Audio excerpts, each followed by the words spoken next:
Hickok 45 here. The year is 1911. It appears, doesn't it?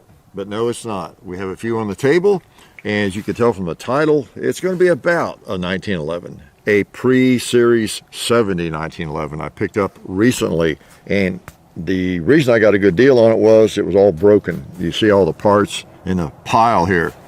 Put them in a pile. Now, I just disassembled it. I thought I'd show you the inside to start out with before it got dirty.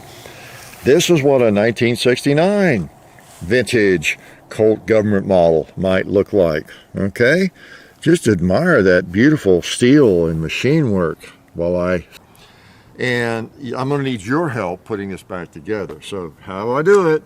But I wanted you to see just that going back into the 1960s. I know it's a hippie gun, 1969. It's the same firearm I carried when I had long hair and wore beads, right? 1969. But you get back into the 60s and you're pretty well guaranteed there's no MIM parts. You don't have any of that. Plastic mainspring housings and that sort of thing. Tool steel, a lot of hand fitting, hand work. Actually, and the reason I have the military, the USGI model out here from 1943 is, you'll see when I get this back together, if you don't already know, they're essentially the same firearm. 1911 A1.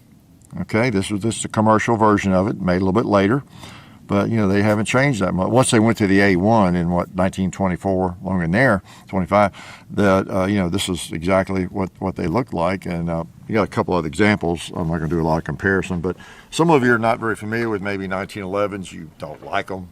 You see the hate videos on them, and they're heavy, and you pick them up, and they're weird, and so you just really don't like them much, maybe.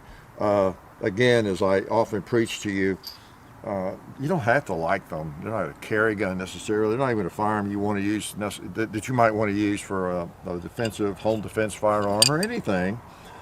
And I often put them in the category of a Colt single action army or something like that. Think of them more that way. If you have, for those of you who have a lot of hate for them for whatever reason, or a really negative opinion of them, because they're heavy, you don't know anybody has one, you just don't care much about them.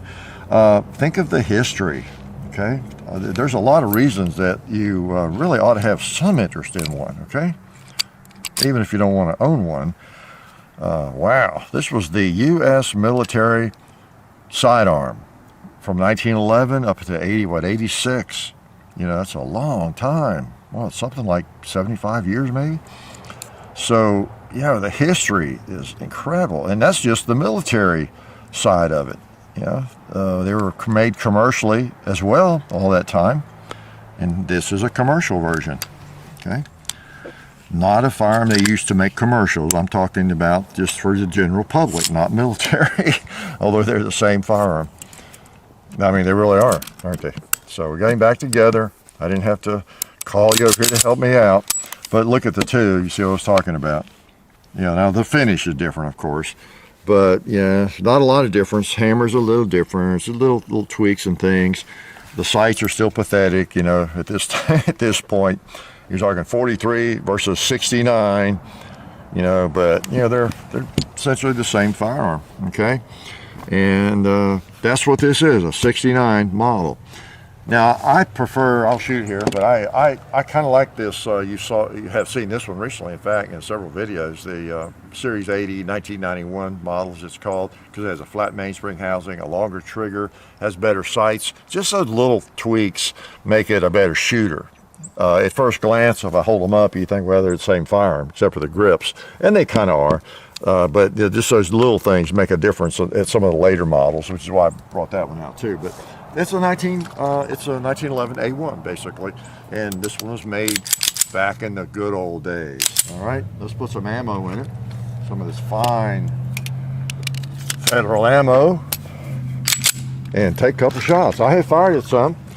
It's really it's like new. Okay, it's like new. I fell upon it, kind of a surprising situation, and I couldn't turn it down.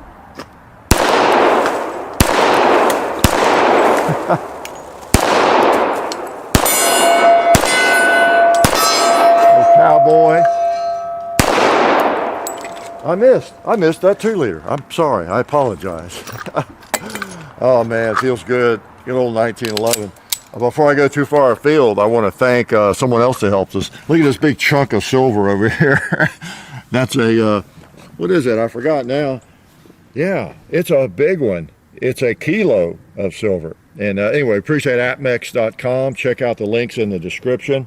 Got the Hickok 45 favorites page. They have everything you can imagine. Coins, gold, silver, bullion, numismatics, you name it. All cool stuff that generally we firearms people find it interesting and enjoyable. So we appreciate their help. I bought this from a viewer.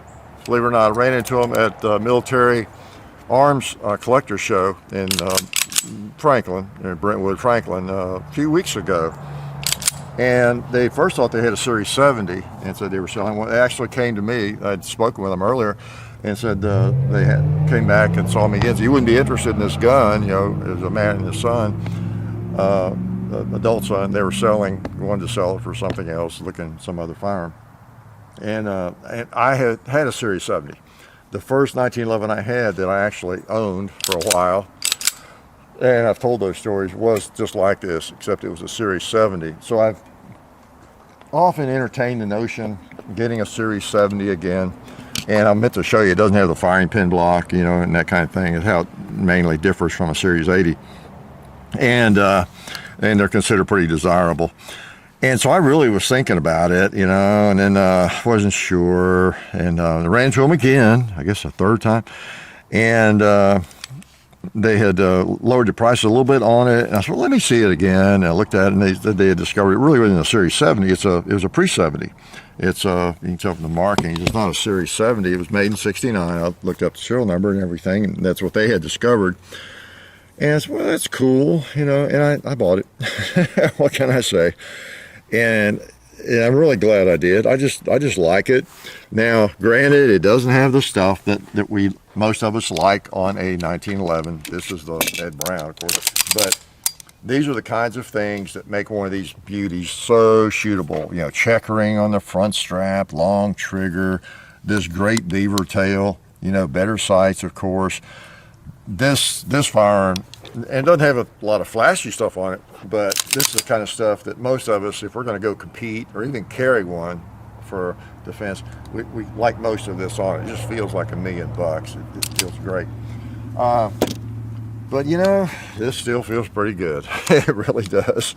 Even though you don't have that wonderful beaver tail and you can't get your hand up quite as high on it and all that, it shoots pretty well. And then of course the sights are not very good. That might be the biggest downfall, are the sights. You can tell by looking at them, you got to find those sights. They are not going to jump out at you, right? They're just not going to jump out at you. Might want to even paint that front sight, which many of us did back in the 70s, 80s. And now there's so many sights available, you don't have to rely on fingernail polish in order to see your front sight.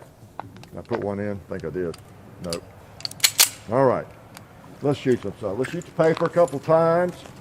And I'm going to hold right on that bull. I just want to, because this one, it should be able to put them in the red, really, from this distance. Or it's pretty pathetic, right? Pretty pathetic. Yeah. Okay. And we got to smoke some pot with this baby.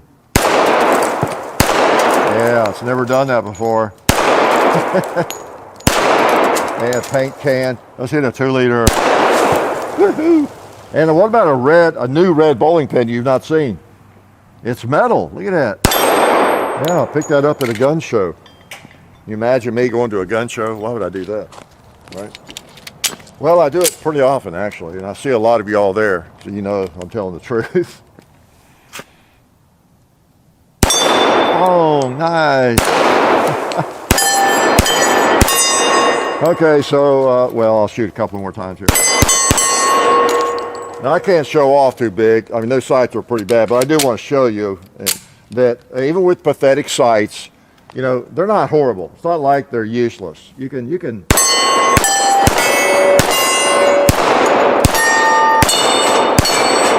Oh, you got the ground. You can pick out some targets and you can hit them. I'll even hit that guy on the ground. I feel bad about it, but I'm going to do it. See?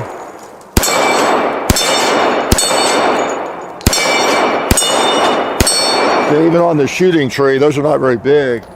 And I'll see if we can get that 2-liter. I went to the right again, I think. But it's not like you don't have any sights, okay? You can do pretty well with them. But yeah, you feel so much better with good sights, no doubt about it. But this thing is it really is like new. And I don't know, it's just since it's from that era when they made them pretty much like they did the older ones even, still making them out of steel, milled out of steel and everything, and free of MIM parts. And I won't get into that big argument. There are people who think some of the MIM parts are better than the tool steel, but they are more hand fitting, more hand work, and so it's just cool, dipping into those eras, whether you're pulling out a Python or any kind of old Colt or Smith & Wesson. It's just special. That's why they're collectible, and of course I shoot them. So, but I like it. It's a nifty firearm, and I'm going to shoot a little more if you don't mind. I'm using my newer magazines here. I'm trying to keep these separated from all my old junky magazines. Okay, so I'm not so sure about it. And I do have some of these Colt magazines. A couple of them came with it, so that's always neat. I like to have the original mags with a firearm. It says Colt on the bottom and base. That's actually from a different gun. I think these two, came with it. I don't know, it was these two maybe. Maybe we got the Colt, 45 auto on the bottom. Got the rampant Colt and everything. So it's kind of neat to have original mags with it, even though a couple of them are just 7-round. They're all 7-round mags, I think. So I'll shoot them. We'll shoot original mags. Okay. Take a couple of shots. So as I'm bragging about how it shoots, I am having a little trouble with that 2-liter up there. So let's just get that smart aleck.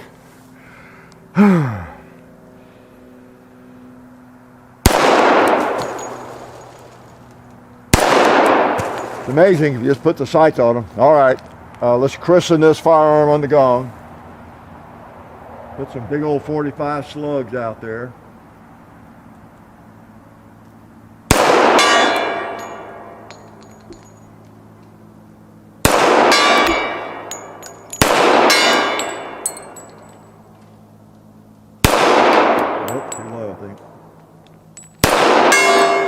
One more.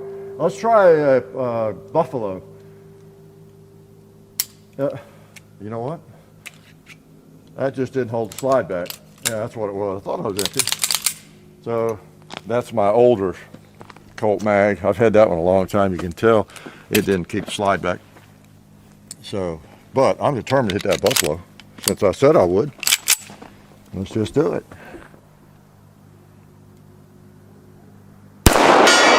Hot dog, 45, rolled him. Try the ram. And high. I think I'm still going high. Yeah. All right, let's try that big red square on the left.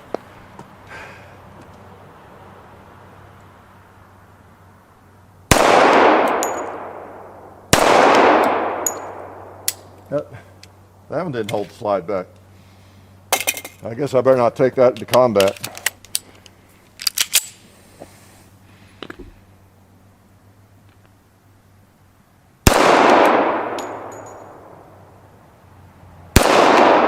All right, let's try the one in the middle. I can't hear anything over there.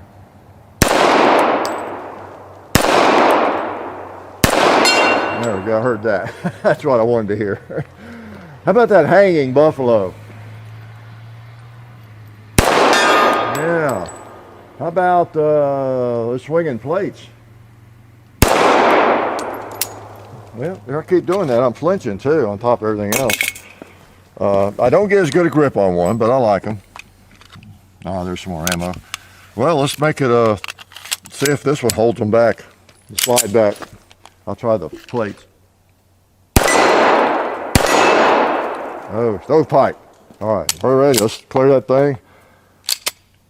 Yep, now I'm trying to double feed. Had a round in there. Come on. Help him out. Should know how to do that by now. All right.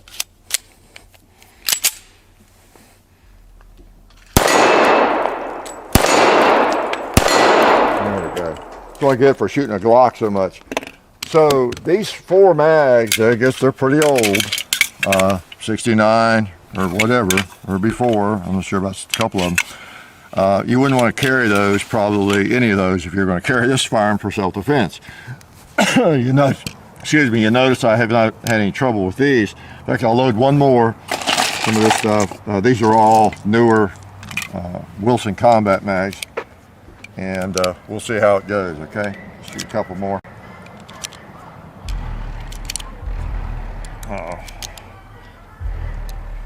Some of the differences with these, they back in the 60s, they lowered the ejection port a little bit on the later models, like the Series 80. You see it's cut a little bit lower. They beveled the edges on these older ones. They put a little more handwork in them. Just the edges aren't as sharp as they are in the newer ones, Series 80. And I think they staked the bushing screws better in the old ones. They staked them. A lot of the new ones that come loose, they just put a little more work in on them, more handwork, no MIM parts, and that sort of thing. So it's not like they're like $3,000 guns or anything, but they're made more like, they were made more like a $3,000 gun in Ed Brown. It's just not all the hand fitting and the finish work that you get on those usually. Okay, all right, take a couple more shots with it here. And then I'll let you go. I'll load one more mag. We'll shoot 3 mags and have a little more fun. And again, my little sermon on the 1911. Try not to hate on them too much. You don't have to have one on your person. You don't even have to own one. And you don't even, if you own one, have to rely on it for self-defense. It's just a very interesting piece of history. And they're really fun to shoot, okay? And the reason they're so popular, and still so popular in competition and everything else, is they shoot so well, all right? So there's a reason for it, okay? There's a reason. We're hot. So let's just shoot a little bit here. Now we've got all Wilson Combat mags, so we'll see if we have any issues with these mags. Oh, bowling pins. Oh. Yeah.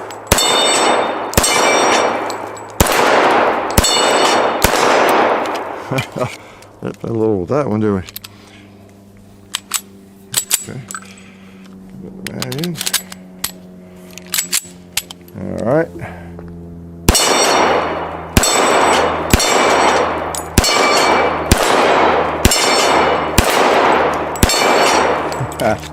It's nice having a gun this old and it's not even broken in, too. It's pretty cool. All right, we got a couple more. Let's just shoot something like a cowboy.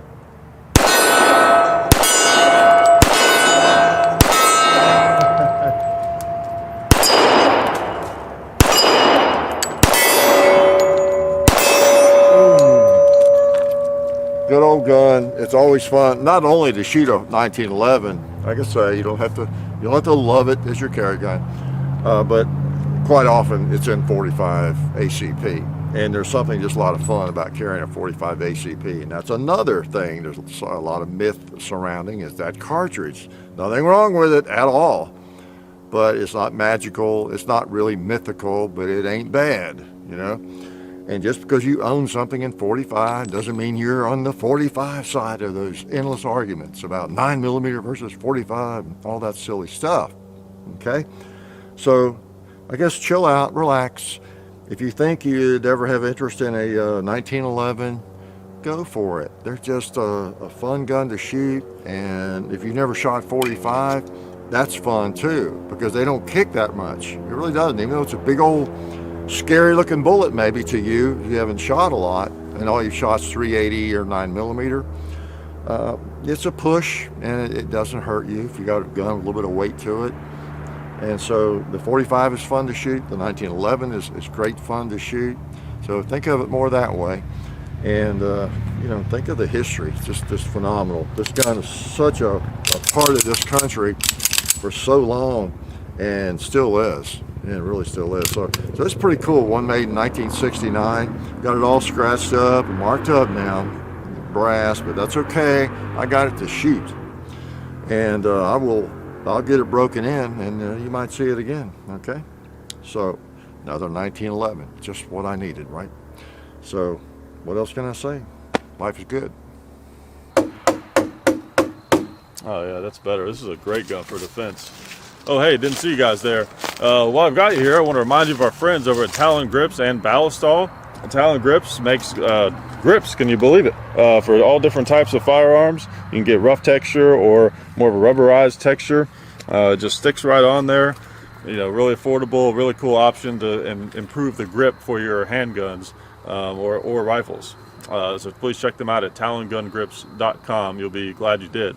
And also Ballistol. Dad has been using Ballistol for many years. It's a cleaner and a lubricant, and it's non-toxic. It works really great, and we're happy to have them on board since it's been a part of our shooting endeavor for a very long time. So go to ballistol.com, talongungrips.com.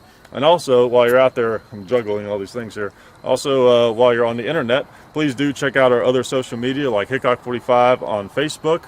There's also Hickok45 on Twitter, The Real Hickok45 on Instagram. There's a John_Hickok45 on Instagram where I do some things. There's Hickok45.com. You can find us also on Gunstreamer. So check out all that stuff and then watch more videos.